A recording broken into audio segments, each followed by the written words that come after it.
Today's daf we're going to be learning is Bava Kamma daf Hey.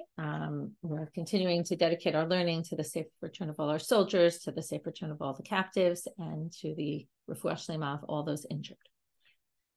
So we're going to get started with where we were up to yesterday. There's a study guide for today, and I recommend pulling it up. I'm going to actually share screen, so those who are not watching I recommend you open it. It will definitely help you for today.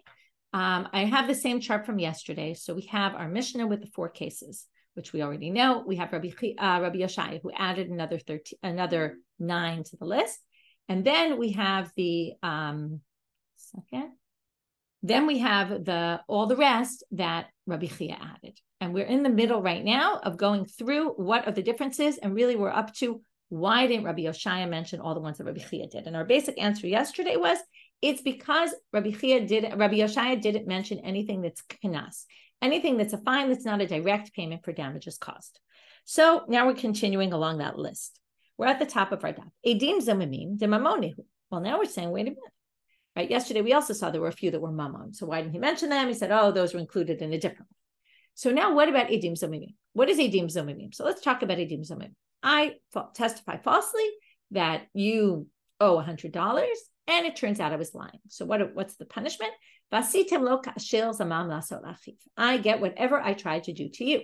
So we view that as mamon, because I tried to make you lose $100 and therefore I pay $100. Well, it's not exactly true that it's mamon. And this is a bit of a question on the Gemara that assumes it's mamon, because there's a law that basically I only pay for edim zomimim if I tried to get you to pay, but not if I actually succeeded in getting you to pay. Okay, the main law here is really in a death case. Let's say I get you killed for something. I claim you were a murderer and I was lying, and then they find out I was lying, so they murder me. But not if they already killed you, then no. So there's a debate about whether that's true for monetary law as well. So Tosfot claims, he quotes the Riva on the previous page on Edim Zamimim, that afilu shilem al pi edim zamimim chayavim, because this whole idea of kasher zamam, it's a drasha on the pasuk. Kasher zamam is what you tried to do to your friend, okay, what you hatched a plan to do to your friend, but not kasher asam. If you actually cause the person to pay, then you don't actually have to pay. So the Riva suggests that that's not true when it comes to mamonot. When it comes to monetary law, if I tried to get you to do something, I made you pay, I actually do have to pay, and then we could really call it mamon, which makes sense. Rashi gives a different explanation why it's called mamon and not knas, because a fine, Rashi claims a different difference between a fine and financial payment is here, even though I didn't make you pay the $100, the amount is based on what I was trying to do to you. It's the exact right, it's correlated to what I did. I tried to do something that was worth $100, right, get you to pay, and then I actually did. But when it comes to a regular knas, like ones, mefata, right, the Gemara gives a certain amount, like a set amount. It doesn't matter whether she was from a prominent family and maybe, again, whatever that means, worth more, right? But the point is there is no change in worth. There is no change, right? Could be worth changes between people, between whatever. It's just a flat rate of a fine. It doesn't make a difference what it is. So, right, like a parking ticket. If you park somewhere, right, it doesn't matter whether you're parking in a very busy area or a not busy area. If you didn't pay your parking, you're going to pay the same amount no matter what, right? That's a fine. So it could be, right, it's a fine for other reasons also, because you didn't actually cause a financial loss to anybody. So that's why it's a fine. But in any case, there's a whole debate about this one line, why we say edim zemimim is mamon. In any case, the answer is going to be, why did Rabbi Oshaya include it if it's mamon? Well, and therefore litany, he should have added it. Litany means it should have been in, right, from the lashon of tana, the root tana, in the braita.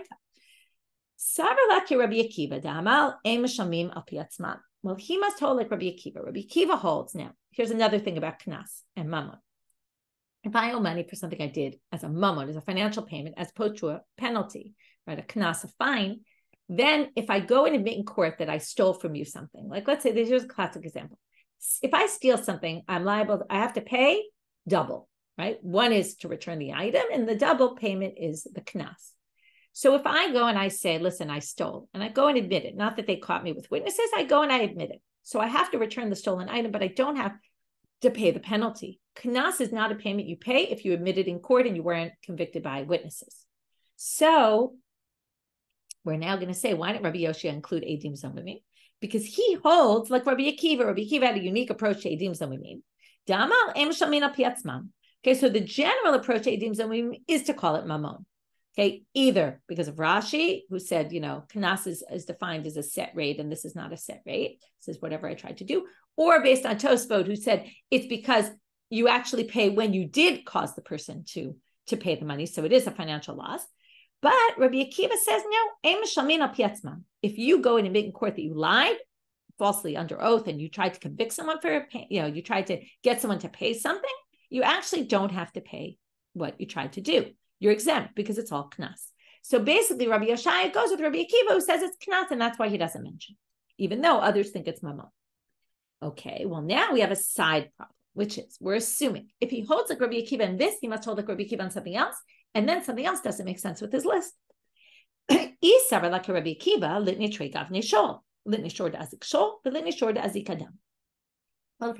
Chiya, then he should have mentioned separately the following two things.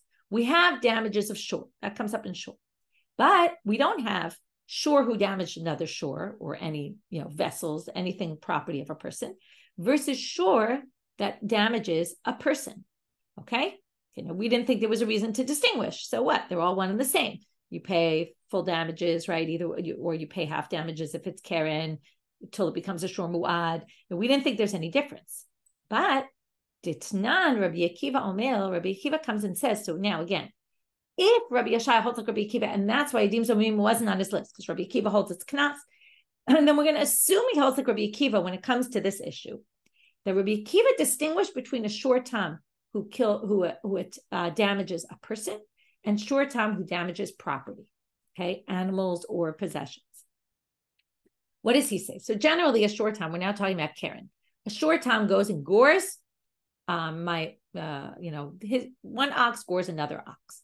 So the basic law is that if he gores an ox, what happens? You pay half damages. The first time, the second time, right? Until you become a shor mu'at. Af tam shechaval ba'adam mishalem b'motal nezek shalem. Rabbi Chiya said a tam who damages, a short tam who damages a person, causes damages, right? Like bumps me in the arm, breaks my arm. Mishalem b'motar nezek shalem, pays with the difference with what's left of the animal, full damages. So now what do we see? He pays full damages. Now, if he pays full damages, so a shor tam who attacks a person pays full damages. A shor tam who attacks another ox pays only half damages. So if that's the case, these should be listed as two totally separate things. So why doesn't, if Rabbi Oshaya is holding like Rabbi Chiya, he should hold like Rabbi Chiya here. And if he holds like Rabbi Chiya here, he should list it as totally different. That's a totally different law. To which the Gemara is going to answer, right? You could say, one answer would have been, he holds like Rabbi Chiya on that. It doesn't hold like Rabbi Chiya on that. Okay, but that's not what they say. Tavri Rabbi Chiya ligzize. Tavri is to break, because taf and shin in Hebrew and Aramaic switch. Hashavri. Rabbi Chiya already broke that with his fist, or broke it something, which basically means he weakened his position on it. Whereas at first glance, it sounded like Rabbi Chiya has a huge difference between shor shenagach adam and shor shenagach be'ema, right? So we have this huge difference. One pays full, one pays half. That's a big difference. But he basically modifies this. Tanya appears in a Braita. So in the Mishna, it sounds very clear that these are two very distinct things. But in a Braita, he says, Rabbi Chiya you might have thought that when a shor tam attacks a person, he has to pay the full damages, even if, remember we talked about this yesterday, min aliyah means even if the animal isn't even worth that much, okay, you have to pay out of pocket whatever is more than the value of your animal. So if you damage an animal $500 worth, and the animal's only worth $200, you're going to have to pay the extra $300 out of pocket. Well, Talmud Lamal, it's not true. Ya'aseh lo. Okay, this is when it talks in the Pasuk in Shemot 21, verse 31. It says, O ben yigach, O bat yigach, kemishpat hazeh ya'aseh lo. If he damages a girl or a boy, right, which is anyone, could be, like this law, ya'aseh lo will be done to this animal. So now what they're basically saying is, ya'aseh lo means to the animal, meaning only migufo mishalem. So while a shor that attacks a human being is going to have to pay full damages, it's only until the amount of the value of the shore. So in the example I gave, okay, where basically you have to pay $500, but the animal's only worth $200. Well, the animal's only going to pay $200. He's not even going to get up to half nezek, forget about full nezek. So since Rabbi Chiya qualified his statement in this way, half the time or much of the time, or we don't know the percentages, but in the end, a shor shenagach adam is not necessarily going to have to pay full damages. So it's not as different as we thought it was, and therefore it doesn't necessitate adding another one to the list. And that's the answer. Ha'ones, okay, so now we're going on. So edim zomimim, all we did so far was really one, because we said edim zomimim, why doesn't he add it to the list? Because in the end, he believes that that's knas, even though not everybody does. And then we had this side thing. If you also go Rabbi Chiya, you should have listed shor shenagach adam separately from shor shenagach be'ema. We rejected that because they're really not as different as they seem at first glance.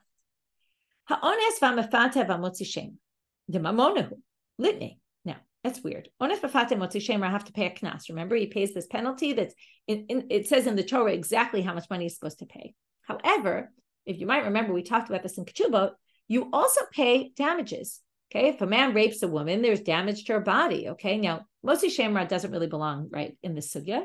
It's just here because the three go together. Okay, Motzi Shemra is just where he claims the woman doesn't have betulim, and then he has to pay her for the fact that he humiliated her. But there's no extra payments. But the other one, if ones seduces or rapes, there's damages, other types of damages that are paid. If you remember, there's the 5 types of damages. So some of them are here as well. In which case, it's mammon. And therefore litni, it should be on the list because there's mammon payments associated with someone who rapes or someone who seduces. To which the Gemara says manavshach. Manavshach means either way you look at it, there's no reason to add anything. Why? Okay, I have nezek tanale with parentheses. We're going to skip it because nezek really ends up being pagam. Okay, the nezek of the ones, okay, could be bodily damage, which maybe is a possibility of what they're referring to, or it could be just the damage he's done to her family, that it's a humiliation, and that's damage. That could be his damages. So we're going to get to pagam in a minute. So I think that's why that is why some versions take out these words. Either which way, let's just go through the list, whether it includes nezek or not. But itzar tanile, if you're talking about the anguish he caused to the woman, well, it's already listed. Remember? Okay, let's pull up our list and we'll see. So look at number 10. Number 10 is tza'ar. So basically, Rabbi Oshaya doesn't mention ones and mufateh for the tza'ar that he has to pay her because the tza'ar element is listed. And what we're basically going to say is the ones and mufateh on the list that Rabbi Chiya adds is the knas element of it. The elements of it that are basic other things that you pay for regular damages are already mentioned in number 10 or number we're going to see. Boshet tanale. If it's the embarrassment he causes her, that's number 13. Boshet's already there. Ipgam, if it's the damage to her family, like now her sister might have trouble getting married because her sister was raped, or any sort of thing like that, or even the fact that she'll have trouble getting married, that's gam to the family, that's damages, that's hainu nezek. So since there's nezek, right, nezek is already listed, that's number 9 on the list. So basically, even though ones and mafat have elements that are mammon, financial compensation, they don't need to list them because they're already mentioned elsewhere. So what's left? Well, the only thing that's left, once you got rid of these 3 things, knas, and the knasa lo kamaire, the only other payment is a knas payment, and that's why these are knas. If you look at, again, the left hand of the chart has all the unique, right, what this is and why it's not included in some, right, why, number 1, it's not included in some other list, and number 2, why, for example, Rabbi Oshaya didn't mention these. Hamitame v'hamidameh v'menasech. If I take, right, these are the last 3 of Rabbi Chiya. If I make your truma impure, now you have to burn it. That's a loss. If I take your truma and I mix it with chulin, now it's a loss because we don't know which is truma, which is chulin, and the whole thing becomes, right, a big problematic mixture, which in the end you would do, let's say, I don't know, you have 1 out of 10 that's now truma. So you take a small portion of that, you could sell it to a kohen for a very small value. Whatever. I'm not going to go into all the laws, but you basically take a financial loss. Menasech is someone offers you wine up to avodah zarah, up to God, idols, you can't use it at all. So they've ruined your stuff. So now they say all this, right? Sorry, you'd have to take the whole thing and sell it to, right? Sorry, I didn't say it right. If 1 falls into 10 of chulin, then now all your 11 are safek truma. So you could sell it to a kohen, but you'd have to take 1. I knew I was saying it wrong. 1 would go to the Kohen. One you would just take a random one, give it to a Kohen as truma, and the rest of them you can only sell to a Kohen for a very low price because he basically there's no good big market for this, so you'd only get a very low price and it would be a loss for you. And menasech would be they destroyed your wine, you can't use it at all, you can't benefit. So all of these, why aren't they now? What's the issue here? Why didn't Rabbi Oshaya mention these? These are damages, and they're what kind of damages are they? Mamona. If I'm a tummy your stuff, then I have to pay the value of what I made you lose. Litne, and therefore it should be listed. To which the Gemara answers, manavshach. Again, we're going to have a manavshach. Either which way you look at it, there's no reason to add it. Why? Okay, so now this goes to a very basic machloket in Bava Batra. In Bava Batra, the first sugya of Bava Batra is all about not noticeable damages. Okay? If you have damage, actually, maybe it's not the first sugya now, I'm not remembering for sure, but I think. Anyway, if you have damages, no, it's definitely not the first sugya. Why did I say that? I don't know, I'm confused. Okay. Anyway, we also have this in Gitim, by the way. If you have damages that you cause that aren't noticeable, then is that damages or not? Is it nezek? So if Rabbi Oshaya thinks hezek she'eno nikar shmei hezek, if he thinks this is called damages, well, we already know hatana le nezek. That's number 9. Remember number 9? Sorry, I'm trying to highlight it. Number 9, can't highlight so well on this program. Anyway, number 9 is nezek. So there you have damages. So that you don't need to list them separately. If it's not considered damages, but yet you need to pay, then why do you need to pay if they're not damages? Okay. What does it mean, by the way? I didn't really explain, but if I take your food and I make it impure, well, the food looks the same before I touched it and after I touched it. Right? Let's say I touch it. I'm a tamei maid, came impure to a dead person. Now I touch your food. Your food looks no different. Okay, same thing. I offer your wine up as a libation to gods, right? It doesn't mean anything. It doesn't look at it, and it means something. It doesn't look any different.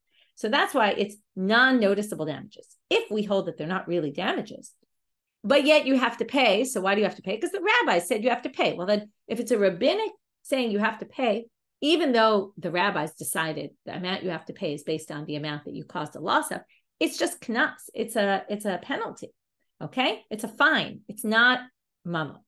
And then again, that goes back to our mantra, which is b'knas lo kamayre. Okay, we don't talk about knasot, right? That wasn't part of Rabbi Oshaya's list. He just didn't think to include. His list included only financial compensation. Okay, so now that's the end of this part about these 3. So again, either they're not listed because they're damages, or they're not damages, in which case they're knas. And then that's the answer.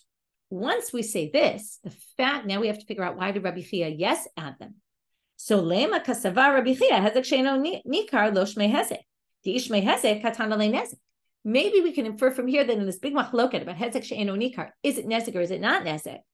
Maybe you would think this would make it clear that Rabbi Chiya thinks that it's not damages, because if he viewed it as damages, right, and then it would fit with him in general. He added kefel in Arba Chamisha, that's knas. He added ones mefata motzi shemra, that's knas, and he added mitamem demam and asech, which is knas because it's not real damages. Because if it was real damages, it's just included already in the word nezek, number 9. So you wouldn't need to add it. To which the Gemara says, no.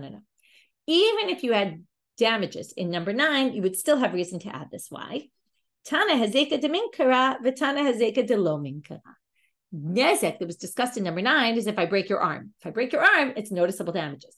Numbers 23, 24, 22, 23, and 24 are damages that are not noticeable. And even though they might be considered financial compensation directly, because hezek she'enu nikar is hezek, it's still listed separately because it's a different type, okay, because it's not noticeable. So that's the end of our discussion of, well, not the end for sure, but the end of our discussion about, number 1, we did yesterday why our Mishna didn't go with Rabbi Oshaya's. And then because, again, our Mishna was talking about damage that my property causes versus Rabbi Oshaya was talking about damage that a person causes. That was one option. We had 2 options there because basically if you say Maveh Adam, then you have to change it. Rabbi Oshaya, who didn't hold like all the ones of Rabbi Chiya, mostly because it's knas, and some of the other ones because of, right, whether he thinks that they're included in previous ones, basically. Okay, now we have another issue, which is both the Mishna, or all 3, the Mishna, Rabbi Chiya, Rabbi Oshaya, they all gave numbers. They all said 4, 13, 24. Now, one reason they gave numbers, we discussed this before, is as a mnemonic device. Okay. Another reason why they gave numbers could be because it's and this is what the Gemara is going to assume, you give a number, and that you could have just given a list. Okay? There's avot nizikin, ashur abor mavev avel. Rabbi Oshaya, there's avot nizikin, blah, blah, blah, blah, blah, blah, blah, right? And just list them. Why they each have to give a number? The assumption here is, the assumption of this next section in the sugya is, if you give a number, the point of giving a number is to say this and no more. So therefore, the first ones are going to be very easy to explain. So the person who wrote our Mishna said 4 to say 4 and not 13. Rabbi Oshaya, Tana Minyan Lamute de Rabbi Chiya. So Rabbi Oshaya said 13 to say 13 and not 24. But Ela Minyan de Rabbi Chiya Lamute Man. Why did he say 24? What was he excluding? The assumption is he must have been excluding something. Lemiute Mosel Umefagel. He must have been coming to exclude 2 cases, and then we're going to have to say, why did he exclude these cases in his list? Moser is someone who basically turns over someone, tattletales on them and says, my neighbor didn't pay something they need to pay, let's say, obviously if it's something they should have paid anyway, then maybe it's not so bad. But let's say there's some, I don't know, unfair thing that they're collecting and whatever it might be. And basically you inform them to the authorities and now they have to pay. So you've caused damage because if it were not for you, then no one would have ever collected this money from them. So that's a moser. Mefagel is when a Kohen has a sacrifice, right? Let's say you owe a sacrifice, you bring it to the temple, the Kohen takes care of it in the temple. Now the Kohen can mess up the sacrifice with his thoughts alone. So let's say as he's slaughtering the animal, he could have in mind that I'm going to sprinkle the blood tomorrow, which is not allowed. Or I'm going to sprinkle the blood outside the temple, which is not allowed. So that causes the sacrifice to be disqualified. Now you bought the animal for the sacrifice and now it's a loss to you. Okay, so now both of those are causing damages to other people. Okay, we did learn that the Kohen has to compensate for that, but that's the point is he has to compensate. In other words, it's because I caused you a loss, he now has to pay the damages for it. So why aren't these listed? So now, right, his point was to say 24 and don't add these 2. Well, Bishlam Amafagel, well, we didn't see anything else that had to do with anything that had to do with the temple, right? So that's just a whole different category. Damages in the temple, that would be on a different list. Ella moser my time alotane, but why not moser? To which the answer, shane moser didibura ubidibura lo kamari. By the way, you could be a false informer, I guess. That must be what we're talking about also. You falsely said that your neighbor didn't pay taxes and it wasn't true, and then they had to pay these taxes. Maybe that's really what it's talking about. So in any case, a moser does it with his words alone. Now words, that's not what he was talking about. We're talking about damage done with actions, not damage done with words. Okay, wait a minute. Is that true? Are none of these others words? Let's talk about it. Ha motzi shemra to diburahu. What's motzi shemra? He slandered his wife. That's dibura. He came to court and said, my wife, he didn't do anything. He just said, my wife wasn't a virgin. And I think that, right, he's accusing her basically sleeping with someone once she was betrothed to him. And vikatani, and it is on the list. How can you say it's not listing anything that has to do with speech? So they answered, dibur diipe maasehu. That's a transgression, something someone did wrong, where it was associated with an action. It's a little bit loose here, but if he hadn't had relations with his wife, he wouldn't be able to come to court and claim that she wasn't a virgin. So basically, since there's an action associated with that sin, because without the action there is no sin, then it's basically considered as if there was an action associated with it. Okay, not the most convincing, but something. Well, what about edim zomimim? What is edim zomimim? I come to court and I say with words. It's actually very similar to a moser. I basically say, you owe, right? Same thing as the moser. Didibur telepe masehu v'katane, and it's listed. To which the Gemara answers, well, there's a unique drasha, okay, unique pasuk, I should say, that tells us that we're going to treat it like a maase. What's that? Afagav delepe maase, even though there is no action associated with it, Rachmana karya maase. The Torah called it a maase. How do we know that? Dichtiv. It says in the pasuk there, as we talked about this before, Vasitem lo, you do to this person, whoever lied in court. What's their punishment? They get kasher zamam, like they plotted, la'asot la'achiv, to do to their brother. Now, the word la'asot, to do to their brother. Okay, now, to do, it sounds like they did an action and not just words. So from there, we say that even though it's only action, it's an exception to the rule. we view it, even though it's just words, we view it as if it's action. So that's how we resolve it. And that's why Rabbi Chiya didn't mention the moser, because it's only through words. Whereas again, Motzi Shemra had an action associated with it, and Edim Zomimim is considered as if there was an action, even though there wasn't, because the Torah uses the word action. So the first two sections of today, one was to finish up. Why did Rabbi Chiya say, why didn't Rabbi Oshaya give the list of what Rabbi Chiya did? Why didn't he add those to his list? Number two, we said, why did each one have numbers? The first two were very easy, to exclude the next. Rabbi Chiya was to exclude the moser and the mefag. Another question about well, we'll see. It's Tana Kamma works. The other two, the Tana of our Mishna works, but not the other two. Bishlama Tana Didan Tana Avot Michlal Diika Toladot. The Tana of our Mishnah says, listen, there's avot. What do we learn from the fact that there's avot? Why do we call them avot? Because there are toladot. We had the whole first daf was all about the first and second daf, what the toladot of Shane, what the toladot of Regel, right? What are all sorts of actions that are similar, but not the main category. Rabbi Chiya, Rabbi Oshaya, avot, toladot, right? They also call them avot. Now, if they call them avot, there must be toladot. But toldotehem I knew. What on earth are toladot of nezek, tzal, ripoy, shevet, boshed, ones, mefate, right? There are no toladot of these. You rape someone. There's no action that's similar to it that you're going to pay the same thing. There is no such thing. So what's the answer? Amar Rabbi Avau, kulan ka'avot l'shalem mimetav. They're telling you they're avot because they want you to connect it to the Mishnah. Now in the Mishnah, it's clear. What does it say in our Mishnah? You have to pay from the best of your land.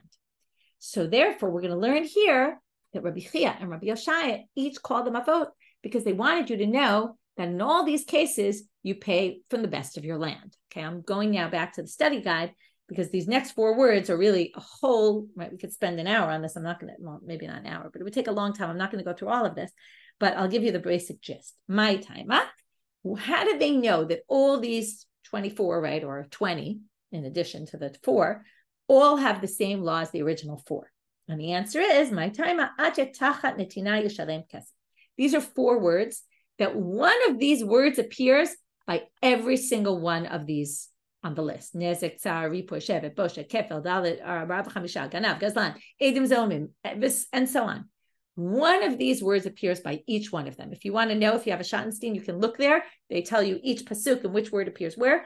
I'm going to basically start with, though, it's Gzeira Shava to what? Okay, so what we're going to do is I'm going to show you the 4 main psukim that relate to some of the 4 avot halakhot in the beginning. Okay, there's 4, but they're not exactly all the same 4 avot halakhot. Like fire, for example, is missing. And if you say Adam is missing. But we have a shore who damages another shore, an ox who gores an ox. Shmot 21, verse 36, it says, Shalem Yishalem. Okay, by the way, it also says Yishalem here. And it says Tachat Hashol. Okay, in place of the shore. So the word Tachat appears there. A shore that gores another slave, that gores the person's slave, it says Shloshim Shkalim Yitain. That's nitina, a giving. Okay, he will give this payment. Shein v'regel is the pasuk of Akiyav Erish Sadeh. Remember Vishilach and Bi'er. That was Shein and Regel, and it says at the end of that pasuk, and here's really the key line: Meitav Sadeh, Meitav Kamma Yishalem. There's the law that you have to pay from the best of your land, and it says Yishalem. And then in the Bor, it says in 21:34, Baal Habor Yishalem Kesef Yashiv LeBaalav. He will give money back to the owner. So in these 4 psukim, where we already know that you pay the best of your land, because they all learn it from the Shein v'Regel case, and all these are considered the same in that sense, and the Mishnah says it explicitly. Well, since the word Tachat, Yitain, Yishalem, and Kesef all appear associated with some of the 4 avot mentioned in our Mishnah, therefore, they come and they say, therefore we can learn that, that's where Rabbi Avau gets this, that all the other 20 all have one of those 4 words in the psukim about them, and therefore from what we call Gzeira Shava, the same word appears there, the same word appears there, we're going to learn that the reason they're called avot is to say that the punishment is the same as what you have to pay, you pay from the best of your land. Okay, so the punishment that you have to do, which is to pay from the best of your land, that we're going to learn from the others, and that's why they call them avot. In very simple terms, they call them avot to associate them with the avot known from the Mishnah and to say they have the same payment system. Okay. So now we're going to go. That was all that we now finish our discussion with about our Mishnah versus Rabbi Oshaya versus Rabbi Chiya. So again, we did three things, and I guess this will suffice for the summary of this part of the daf. I won't go back at the end. We did three things. One is, why didn't Kamma, to the Tan of our Mishna, hold like Rabbi Oshaya, and why did Rabbi Oshaya hold like Rabbi Chiya? Number two, we did, why did they each use a number? Why they specify a number, assuming number means this and no more? And why did they use the language avot when there's really no toledot associated with them? Again, question on Rabbi Chiya and Rabbi Oshaya, and that we answered. Now we're going back to the Mishnah. The Mishnah, and we saw this yesterday really, which is the way we understood the Mishnah. The Mishnah says, it has two main sections after it says avot nizikin, right? So it says the four, there's three sections of the Mishnah. One is a list of all four. Then we get to, Shiur is not like maveh, maveh is not like Shiur. And then we get to, and two are not like the third, and three are not like the fourth, okay? And then we kind of group them like that.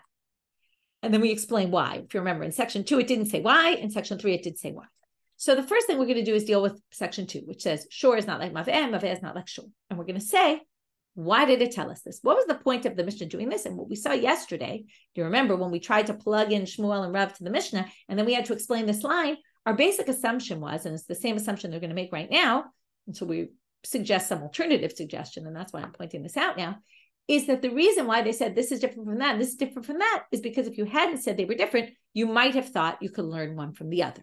That's what we're going to say right now. So, lo harei Shiur karei maveh. Why did they bother saying this? Now they're starting as if you don't know that. So if you didn't learn yesterday's stuff and you didn't know that Shiur was compared to maveh, to say they're different, to say if you just had Shiur, you wouldn't have learned maveh. If you just had maveh, you wouldn't have learned Shiur. They don't think you know that yet. So why does it bother telling us this? Especially this line is weird because they didn't even tell us how it's different. So Amar Rav Zvi Mishmei de Rava, pay attention. He's quoting Rava. Okay, he says in the name of Rava, Hachi Kamar. This is what it's saying. You might have thought you could write one and we'd be able to learn all the rest from that one. Because basically, right, what's the idea? If you're responsible for your actions and you're responsible for your property, then you're responsible for all the rest, right? Theoretically, you could have learned one from the other because they're all getting down to responsibility for your actions, responsibility for your animals, responsibility for your possessions, responsibility for, making a fire, for digging a bore. They're all one and the same. Therefore, right, you might have learned, you would learn all the rest. Hadran, and that's why the Mishnah wanted to tell us that you can't learn one from the other because each has its own unique stringency. Okay, I'm going to pull up the sheet for a minute right now and just show you. This is really on the chart at the bottom of the page. Okay, because I wanted to kind of put all these things together, and that's why it's only at the bottom. But Karen, for example, right, we're going to now go through Karen, Shane, and Regel, Bor, and Aish, even though there's 4, remember in the end, it's kind of like 5 or even 6 because of Adam. Well, Adam I didn't put on this list for whatever reason, because I guess because this is really associated with the end. But anyway, let's just go through these 5. So Karen has a special chumrah because Karen is with intent to damage, right? Whereas Shane, for example, isn't. But Shane has a different thing, which is Yeshana al Zikah. It's right. It's the animals enjoying, they're getting benefit from it, and maybe even the owner's getting benefit, as we said. Regel, it's very common. Hezekah matzui. Bor, from the moment you dug it, it's already, right, as opposed to an animal, you buy it, it's not like it's ready to attack. But the bor, from the moment you do it, it's a hazard. Eish, right? Fire spreads very quickly. It's not necessarily you're doing, right? So, but there's some, on the other hand, it's very strong. There's something very powerful about a fire. It's very dangerous. So that's why you'd be liable. So each of these has their own chumrah that you might have thought, right? Not you might have thought. Without thinking about this chumrah, you would have thought, oh, we can learn one from the other. But comes the Mishnah to teach, each has its own unique stringency, and therefore you can't learn one from the other. Now the question is, why was the next line in the Mishnah put in? Okay, why did it then say, Lo zeh v'zeh sheyesh b'hem ruach hayim? Shiur maveh are different from fire because Shiur maveh have life. They're breathing, right? An animal or a person, depending on what you say maveh is. But there's a life there, whereas fire is not alive. So, my Kamar. So again, the Gemara says, why does it say this? Amar Rav Mishartia Mishmei de Rava. Again, somebody quoting in the name of Rava, not the same person. Before it was for Srid, now Rav Mishartia. Hachi Kamar. Moving now to Amabet. You see, Amabet is very short. Okay, however, Rashi is very long, which is why the daf is very short. Likta Brahmana Tarte, Betete Idach Minayu. You might have thought that, again, you could have learned 2. Okay, you can't learn one from the other because each one has a stringency. But you could have put 2 together and learned the third.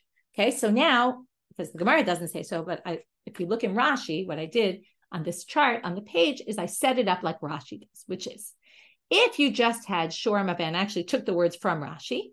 If you had shor mav'eh, now we're going to have to do mav'eh, whether it's a person or whether it's shame, right? Whether it's the animal biting. And shor, okay, even though there's a bit of a problem with Rashi, shor, we're going to plug in Karen, okay? Even though we know that, and again, we rejected that it was Karen. If we're going to say it's shame, we're going to say that shor is actually regel, but we have to ignore that right now. Some of the commentaries question Rashi with that, but right now Rashi is going to basically say, if you had shor mav'eh, you would have thought to learn fire. Why? Well, if you say, now what did we say in the previous? Each one had its own stringency. But if you put two together, remember how this works, you can neutralize each stringency and say, clearly, it's not that stringency that makes you liable because that stringency isn't in the other case, and yet you're liable. So let's go through it. Karen, you have intent to damage. But shame, you don't. The animal's just eating. Shame, there's benefit to the animal or to the owner. Karen, there's no benefit. If my ox gores yours, nobody benefited from that at all. And if you're Rav who says mav'eh is Adam, so now you have to compare Karen or one of any animal damage to human damage. Well, you could say Mashur, and they're sticking with the Karen here, Rashi, the kavanato lahazik, right? You would say, look, Karen has intent to damage, and therefore you can't learn to there to fire, whereas there's no intent. But they say Adam yochiach, but a person is liable no matter what, because Adam is mu'ad bein er bein yashen, whether they had intent to damage or they don't have intent to damage. And therefore, again, they neutralize each other. As soon as you neutralize these, then you end up with no chumrah at all. What about Adam? What's the chumrah in a person? Well, you're liable for the four things. Remember the tsar, shevet, ripoy, and boshet, which you're not obligated, right? Sure, yochiach, that if an ox gores a person, that they don't have to pay the doctor bills and all those things, just the damages. So in the end, since these two together each have chumras, but they neutralize each other. So we go back to what's the common denominator. Remember, the least common denominator is hatzara shaveh shebehen shedarkan lahazik. They do damage. Shmiratan alecha, you're responsible for them, whether it's yourself or your animal. And afani avi esh. So theoretically, you could have taken shor mav'eh and learned from their esh. And that's why the Mishnah has to tell you no. Because shor mav'eh have life to them. They're people, they're humans, or they're animals. But fire is not. And therefore you might have thought, and that one is again, therefore you wouldn't have been able to learn fire from shor mav'eh. And that's why the Mishnah had to tell us that they're different. Okay? Because without pointing that out, you might have thought you could learn one from the other. Okay, so now in a nutshell, before we move on to the next part, right now, what we've shown is the first line, the first two lines in the Mishnah that compare, the two lines in the Mishnah that compare. One compares one to the other, right? The first two to each other. And the next one compares 1 and 2 to, not 1 and 2, it's 1 and 3 to 4, okay, right? They skip 4 in this whole thing. But it compares shor and mav'eh to esh. And it says they're different. So why does the Mishnah point out that shor is not like mav'eh, and mav'eh is not like shor, and shor and mav'eh are not like fire? And the reason is because if you hadn't said that, you would have thought, if you wouldn't have pointed out that there's differences, important differences between them, you would have thought that you could learn one from the other. And the Mishnah is teaching you by bringing this line, and this is exactly how we read it yesterday, that you can't learn one from the other. However, even though they both quoted this in the name of Rava, the Gemara now quotes Rava himself. It must be a different version of what Rava said, where Rava actually disagrees with this point and actually says that you could have learned all of them from one of them, or possibly a combination of 1 and 2. So what is this? Amarav, v'kulu ki shadit bor beinayu, atikulu b'mehatzad. You could have taken bor, and from bor you could have learned all of them. From a b'mehatzad, remember that's the least common denominator. Levar mi keren, the only one maybe you couldn't have learned is keren. Mishum di'ika lemifrach ma lekulu shokem wadim mitchilatan.